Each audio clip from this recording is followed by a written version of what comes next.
नमस्कार दोस्तों, आप सबका फिर से बहुत बहुत स्वागत है फार्मावेल बाई पीयूष सेठ में। आज का जो हमारा टॉपिक है वो है एंटी एंजाइटी ड्रग्स। सबसे पहले बात करते हैं एंजाइटी को हिंदी में क्या कहते हैं, चिंता। तो एंटी एंजाइटी ड्रग्स वो ड्रग्स हैं जो कि हमारी सीएनएस डिप्रेसेंट की क्लास के अंदर आती हैं। सीएनएस मतलब सेंट्रल नर्वस सिस्टम को डिप्रेस करती हैं। अब बात करते हैं एंजाइटी क्या होता है। It is an emotional state unpleasant in nature. ये एक ऐसी इमोशनल स्टेट है जिसमें अच्छा ना लगना, एसोसिएटेड विद अनईजीनेस डिस्कम्फर्ट, बेचैनी महसूस होना, अच्छा सा फील ना होना, डिस्कम्फर्ट रहना, and fear about future threat, और फ्यूचर के बारे में सोचते हुए परेशान होना, डर लगना फ्यूचर के बारे में सोच के। Somatic symptoms like anorexia, breathlessness, palpitation. अब ये सब होने के कारण जो बॉडी में सिम्टम्स दिखते हैं, लक्षण, वो लक्षण हमें क्या देखेंगे, ब्रेथलेसनेस, सांस लेने में दिक्कत होना, पेल्पिटेशन, एकदम से हार्ट बीट का तेज हो जाना, एनोरेक्सिया, बीमार हो जाना, मेंटली इल हो जाना। तो एनजाइटी एक ऐसी कंडीशन है, एक ऐसी इमोशनल स्टेट है जिसमें बेचैनी महसूस होती है, घबराहट महसूस होती है, पसीना आना चालू हो जाता है, और फ्यूचर की सोच के इंसान चिंतित रहता है। और सिम्टम्स उसकी बॉडी में क्या क्या दिखते हैं, हार्ट बीट तेज हो जाती है, सांस लेने में उसे दिक्कत आने लगती है, और वो बीमार भी हो जाता है। Some degree of anxiety is a part of normal life. अगर कहा जाता है कि अगर नॉर्मल एंजाइटी है तो वो हमारी बॉडी का नॉर्मल पार्ट है। एक छोटा सा मैं आपको एग्जांपल दूंगा। मान लीजिए कल किसी का पेपर है, एग्जाम है, तो उसे थोड़ा सा डर महसूस होगा कि कल मेरा पेपर कैसा जाएगा, हल्की सी वो चिंता करेगा।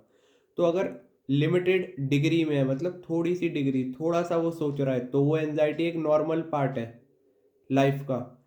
Treatment is needed if it is excessive. और हमें जब ये बहुत ज़्यादा बढ़ जाता है, जैसे इंसान को घबराहट हो रही है, पसीने आ रहे हैं, बेचैनी हो रही है, सांस लेने में दिक्कत हो रही है, तब हमें इसे ट्रीटमेंट देने की ज़रूरत है। तो treatment is needed if it is excessive, अगर एक्सेसिव ज़्यादा मात्रा में हो रहा है। Anti anxiety drugs, anti anxiety drugs aim to control the symptoms of anxiety such as feeling of fear, uneasiness, muscle tightness. तो एंटी एंजाइटी ड्रग्स क्या है, ये सारे जो ऊपर लक्षण दिख रहे थे, सिम्टम दिख रहे थे, उन सबको कंट्रोल करने के लिए दवाइयाँ यूज़ की जाती हैं। कहने का मतलब एंजाइटी को कंट्रोल करने के लिए हम दवाइयाँ लेते हैं, एंटी एंजाइटी ड्रग्स। वो हमारी बेचैनी को कम कंट्रोल करने की कोशिश करेगी, कम करने की कोशिश करेगी, डर को हमारे कम करेगी, मसल हमारी टाइट हो जाती हैं एंजाइटी में, उसे भी क्या करेंगी, कंट्रोल करेंगी। अब हम बात करते हैं क्लासिफिकेशन। तो एंटी एंजाइटी ड्रग्स की हमारी 4 पार्ट में क्लासिफिकेशन दी गई है अकॉर्डिंग टू केडीटी। ये हमारी रेफरेंस बुक है केडीटी। तो पहला है बेंजोडाइजिपिन, सेकंड है एजापाइरोन्स, थर्ड है sedative anti histaminic, beta adrenergic blocker fourth है। तो पहली अगर हम क्लासिफिकेशन की बात करें तो इसके अंदर कौन कौन सी ड्रग्स आती हैं, डाइजिपैम, ऑक्साजिपैम, क्लोनाजिपैम, लोराजिपैम, एल्प्राजोलम। तो स्टूडेंट को याद करने के लिए जो सबसे अच्छा तरीका है, इसकी सफिक्स आप देखो, सबकी मिलती जुलती है। डाइजिपाम, जिपैम, ऑक्साजिपैम, तो इसमें भी क्या है, जिपैम, क्लोनाजिपैम, पीछे क्या है, जिपैम, लोराजिपैम, पीछे क्या है, जिपैम। तो हम जिपैम से हम याद कर सकते हैं, इसकी जो सफिक्स हैं उन सब में क्या है, जिपैम। तो बहुत इजी वे में हम इसे याद कर सकते हैं। एजापाइरोन्स की अगर हम बात करें, इसके अंदर आता है बसपाइरोन, जी पाइरोन, इस्पापाइरोन। तो इसके भी सफिक्स की अगर हम बात करें, सबके पीछे क्या है, पाइरोन। तो आसानी से हम याद कर सकते हैं। थर्ड हम क्लास की बात करते हैं सेडेटिव एंटी हिस्टामिनिक। इसके अंदर आती है हाइड्रोक्सीजिन। फिर है बीटा एड्रेनर्जिक ब्लॉकर, जिसके अंदर है प्रोपेनेनॉल। अब हम थोड़ा सा डिस्कस करते हैं मोड ऑफ एक्शन बेंजोडाइजिपिन का। सबसे पहले जो बेंजोडाइजिपिन है, सेलेक्टिव सीएनएस डिप्रेसेंट। अभी हमने ऊपर ही डिस्कस किया कि ये हमारे सीएनएस को डिप्रेस करती हैं, सेंट्रल नर्वस सिस्टम को। सेंट्रल नर्वस सिस्टम में हमारा क्या होता है, स्पाइन एंड ब्रेन। तो ये हमारे ब्रेन को क्या करेगी, डिप्रेस। 1960 डाइजिपैम फर्स्ट बेंजोडाइजिपाम। तो 1960 में हमारा डाइजिपाम जो था वो फर्स्ट बेंजोडाइजिपिन ड्रग्स इंट्रोड्यूस हुई थी। क्या नाम था उसका, डाइजिपाम, 1960 के अंदर। Produce anti anxiety affect. तो अगर हम बेंजोडाइजिपिन की क्लास की बात करें तो सबसे पहली ड्रग जो इंट्रोड्यूस हुई 1960 में उसका नाम था diazepam. Benzodiazepine act on limbic system. अब जो हमारा बेंजोडाइजिपिन है वो किस पे एक्ट करते हैं? Limbic system. Limbic system is a part of brain. Limbic system हमारा ब्रेन का पार्ट होता है, जैसे इमोशनल और ये हमारे जितने भी इमोशन है ये सब को कंट्रोल जो करता है वो क्या है? Limbic system. तो अभी हमने ऊपर डिस्कस किया, अब यहाँ हमारे इमोशन है, शुरू में ही हमने बोला it is an emotional state, तो वहां पे जाके ये बेंजोडाइजिपिन एक्ट करेगा लिम्बिक सिस्टम में, ब्रेन में हमारे उन सब चीजों को कंट्रोल करेगा। अब मैंने तीन डायग्राम के वे में, तीन डायग्राम को मैंने डिस्क्राइब करते हुए बताया बेंजोडाइजिपिन का किस तरीके से मोड ऑफ एक्शन है, कैसे काम करेगा।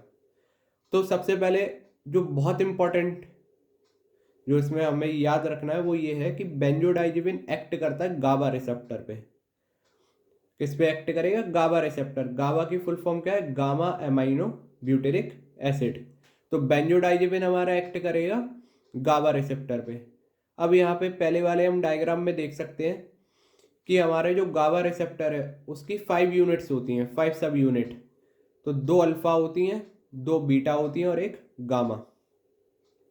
तो पहले में हमने ये बताया कि हमारा क्लोराइड चैनल क्या है, अभी क्या है? बंद है, क्योंकि गाबा not bind to it's receptor, no chloride entry. जब गाबा अपने पर्टिकुलरली रिसेप्टर पे बाइंड होगा बीटा सब यूनिट पे, तब क्लोराइड चैनल ओपन होता है और क्लोराइड इनफ्लक्स होगा, एंट्री होगी। सेकेंड डायग्राम में हमने देखा है कि जब गाबा अपने पर्टिकुलरली रिसेप्टर पे बाइंड हो गया तो क्लोराइड चैनल हो गया ओपन। तो GABA plus receptor, chloride channel open, influx chloride. अब क्लोराइड की सेल के अंदर एंट्री चालू हो गई। अब ये क्या कॉज करता है? Hyper polarisation. अब बेंजोडाइजिपिन का काम क्या है? तो गाबा अपने पर्टिकुलरली रिसेप्टर पे बाइंड होता है और बेंजोडाइजिपिन इसके एक्शन को लंबे समय तक करवाने का काम करता है। मतलब गाबा को अपने पर्टिकुलरली रिसेप्टर पे लंबे समय तक अटैच करवा के रखता है बेंजोडाइजिपिन।